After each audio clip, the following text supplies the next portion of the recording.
Getting help for a loved one is top of mind for many as we watch the FedEx mass shooting investigation still unfold. Brandon Hull's mom said she tried to get her son some help. Hearing that led another viewer to email me. Her name's Sharon.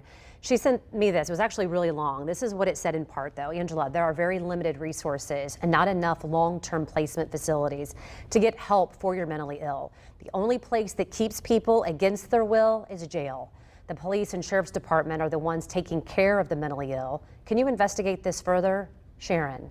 Licensed mental health counselor Kimball Richardson is joining us this morning to talk about this and a little bit more, as this is going to be a continuing conversation. Kimball, and we've heard this a lot.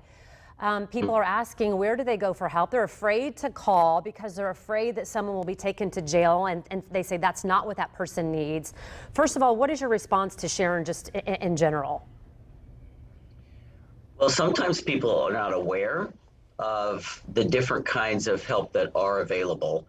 While it is true that some people do commit crimes and do need to be held accountable for that, and for which community corrections is appropriate, many police officers go through a training called CIT, Crisis Intervention Training, which is a week-long program that exposes them to mental health issues, and it pairs them with mental health professionals and resources that are available so that when they do get called to talk with a citizen that may have a mental health crisis, they'll be more aware of where they can go and what they can do so that they don't have to be arrested. Yeah, and I want to be able to share maybe some of those places, and maybe not the specific ones, but Sharon said, she was dealing with it now with her family member. I had gotten many other emails as well. Sharon is a nurse and said that, I have been looking for a place to kind of help. When it comes to long-term treatment, what is out there in Indiana as far as availability? Well, there are longer-term treatment programs. It's called residential treatment, available for youth, adolescents, and adults. Probably not as many, perhaps, as there could be.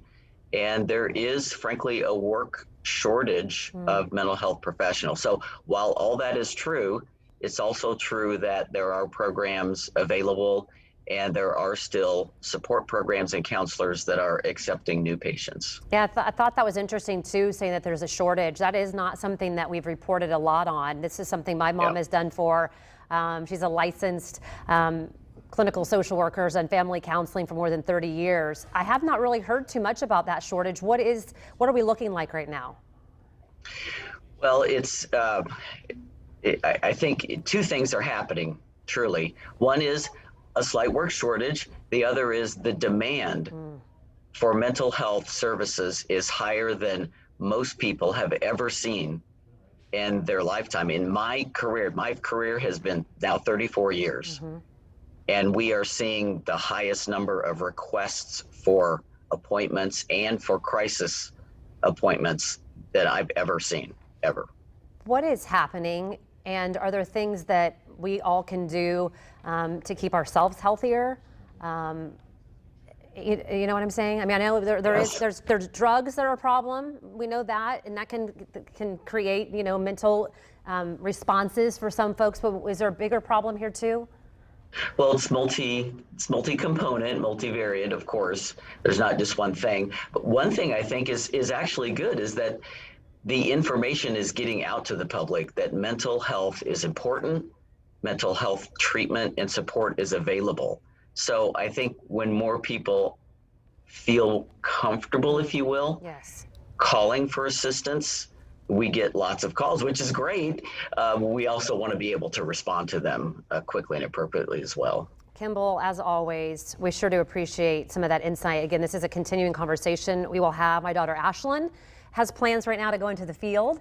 So there's one more that's going to be out there trying to help others. So maybe people watching this will say, you know what, I hadn't thought about that as my college career. Maybe I will do that. And we're out of time, but let's have you back on, okay? Because I'm getting the wrap, but let's have you back on and talk about that.